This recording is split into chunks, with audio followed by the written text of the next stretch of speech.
Hi guys! Another day, another vlog. So for today's video, eto at celebration na naman namin at communion din. Ang bilis nga ng panahon ngayon, no? Hindi nyo namamalayan, baka sa susunod na araw kakain na tayo ng salad, char! Siyempre, buong pamilya na naman kami pupunta sa church at sumasakay nga lang kami ng tricycle at hindi kami sama-sama sa tricycle dahil nga sobrang dami namin. Kailangan namin magtatlong tricycle bago kami makarating sa church. Nag-iintayan nga lang kami dito sa Molino para sama-sama kami pupunta ng church. Ako nga lang yung hindi nakaputi sa amin dahil nga labahan pa yung mga damit ko. Hindi ko kasi napansin na wala na pala akong mga puti. At syempre hindi pwede mawala itong mga bitbiti naming mga pagkain. Isinama na nga rin pala namin dito yung mga pamangkin namin para lahat-lahat talaga kami ay makapunta ng church. Natutuwa nga ako sa mga pamangkin ko dahil nga alam na talaga nila kung saan kami pupunta at alam na alam din talaga nila kung paano mag-worship song. Nakakatuwa nga lang dahil nga totoo nga yung kasabihan kung anong ginagawa ng mga matatanda at nakikita ng bata ay ginagaya din. Buti na lang sa amin ay good yung nakikita nila kaya ginagaya din talaga nila kami kung paano kami mag-worship song. Kaya nga minsan iniiwasan talaga namin gumawa ng mga mali lalo na kapag nakikita ng mga bata dahil nga marami nga kaming bata dito sa bahay. Hindi naman kami mabubuting tao, talagang iniiwasan lang talaga namin yung mga bagay lalo na kung alam namin mga mali. Ang ganda nga ng worship song ngayon, talaga namang buhay na buhay talaga yung puso ko. Dahil nga ito talaga ay nagpapasigla dito sa amin, lalo na nga dito sa bahay dahil nga alam na alam din na talaga ng mga bata kung ano yung pinapatugtog namin. Sa totoo nga lang, mula nga nung nagsisimba na nga ako dito ay wala na talaga akong ibang alam na kanta kundi mga worship song na nga lang. Kahit nga dito sa aking cellphone ay puro mga worship song lang ang meron ako. Kay mama ko nga lang din lagi naririnig yung worship song dahil nga ito lagi yung pinapatugtog niya sa bahay. Kaya naman na-apply ko pati sa sarili ko, pati rin sa mga kapatid ko. Lalo na sa mga pamangkin ko, alam na talaga nila yung mga title ng kanta. Natutuwa nga ako sa pamangkin kong isa dahil nga kapag nag-worship song kami ay nakataas nga yung kamay niya at nakapikit din. Dahil nga nakikita niya nga ito sa mga matatanda dahil nga ginagaya na nga din niya ito. Dahil nga tuwing magsisimba yung kanyang nanay, lagi niyang kasama yung anak niya kaya naman natututo din mag-worship song. Ay nga pala yung pamangkin ko na sobrang ganda mag-worship song dahil nga damang-dama niya yung kanta. Pagkatapos nga mag-speech ni Pastor, eto at magta-tithe offering na. Lagi ko nga nakakalimutan lagyan yung pangalan ko nga dito dahil nga wala ako laging dalang ballpen. At syempre hindi pwede mawala ang ating best sell leader at best sell host. Kaya naman eto, panoodin natin kung sino naging best ngayong araw na ito. Mga nanay ko, tuloy na po ko yung ate at kuya. Yan, ilang mga nanay. Ayan, ilan na lang nakatayo. Ilan na lang nakatayo. Describe mo pa kung sino yung best sell host.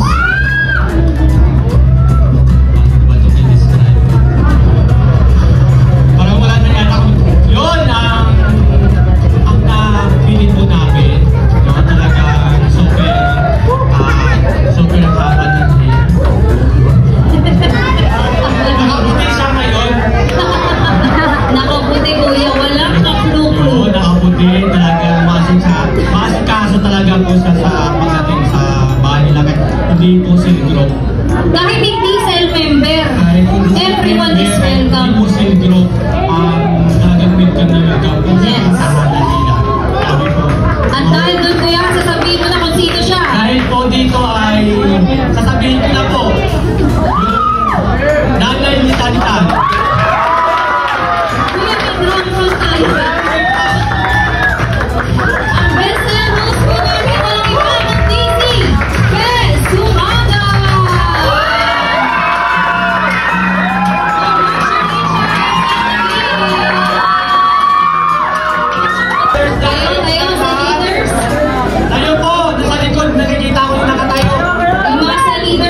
Congratulations nga sa mga nag-best ngayong araw na ito. Talagang deserve na deserve nyo talaga yung award na yan.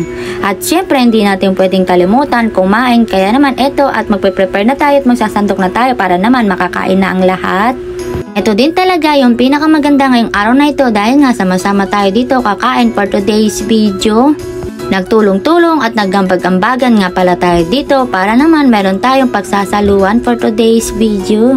Dito talaga makikita ko sino ang pinakamalakas kumain. Akala nyo ba ganyan lang yung kanin ko? Hindi ko lang talaga pinakita for today's video. Charing! At syempre pagkatapos nga ng lahat, eto at uuwi na mayroon lang konting usapan para naman sa susunod nilang gagawin.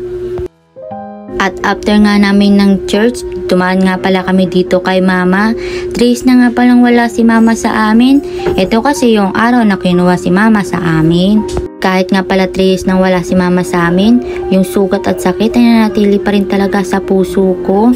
Siguro wala talagang panoon at magpapagamot dito sa aking puso dahil nga palagi ko pa rin iniyakan si mama at namimiss ko talaga siya ng sobra. Sobrang hirap talaga ng walang nanay. Alam kong hindi lang ako ang anak ang nakakaramdam nito, lalo din yung mga anak na wala ding mga nanay. Nagpapasalamat na lang din talaga ako kay Lord dahil nga mas pinili talaga ni Lord na maging buo kami kahit nga wala na kaming nanay. Alam ko nakasama na ni mama si Lord dyan sa langit at alam ko si mama nagpipray para sa amin para maging maayos yung buhay namin. Hindi man maging perfecto yung buhay namin ngayon, at least hindi na rin katulad ng dati na sobrang hirap. Kaya naman dito ko natatapusin ang aking vlog. Don't forget to follow and subscribe sa YouTube channel, Facebook page. Thank you for watching.